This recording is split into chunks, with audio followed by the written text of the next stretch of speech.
Ito po ay si Moretti Emero.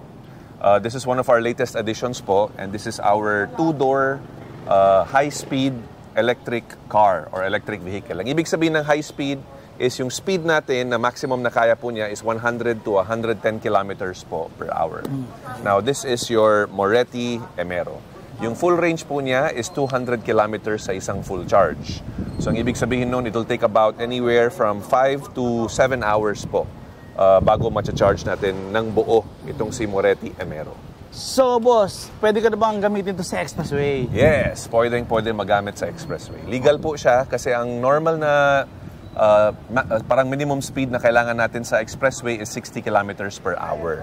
So, in this case, since 100 naman to, 110 naman to, so talagang legal na legal po siya sa mga expressways. Yun. Tara po, subukan nga natin. Subukan natin, boss. Ikaw sa driver's seat. Ako naman, aankas ko yung toll boss dito. Ayan, toll boss. Here we go. Okay, pare, kasyang-kasya tayong dalawa dito. Yun, oh. Here we go. Katulad nito, start lang natin. Tapos, handbrake yan, dito na rin, boss. No? Yes. Ang ganda. So, i-drive natin. Yan, mag-drive tayo. Should I hold that? Okay lang yan. Kita rin tayo dyan, boss. Yan. Perfect. Let's go. Ang ganda, oh.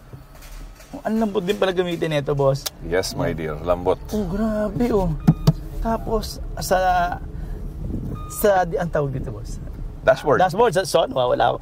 Okay lang. Katabi ka tayo. Sa dashboard, ano tayo ko eh. Wow, grabe, sa dashboard niya pa lang, super ganda na. At eto nga po pala, may reverse camera rin to, boss. Yes. Okay, titingnan natin, isubukan natin mag-reverse. Yung si Dahlia ang may reverse camera. Okay, dito. Tanungin natin si Boss Mark. May reverse camera to? Wala, no? So, Dahlia yung meron, Conserva yung meron. Ito yung wala. Sabihin. Pero pwede ito mag-reverse. Siyempre, okay. Yun. At, super sarap talagang gamitin ito. Nakikita nyo naman. At kasama ko pa yung toll boss dito na kahit na sobrang laki, tangkad ni boss pero swakto pa rin. Yung sa headrest nito ay eksaktong-eksakto or meron pa rin namang clearance yan. Tapos reverse ko lang ulit. Yan, may kita natin. Ang kagandahan nito sa reverse nga pala nito. Reverse camera? Meron yan, sir. May reverse camera yan. Doon naka-display. Yun pala. Meron pala, pare. Okay. Talaga. Bakit di mo alam, pare? Akala ko alam mo lahat yan, ha? At ang gandahan nito, napakalinaw din. Nakikita nyo, matas po kami ni Toll Boss, no? Sobrang linaw ng reverse camera nito. At yan, feel ko talagang grabe. Super ganda talaga nito. Yun. Okay na yan.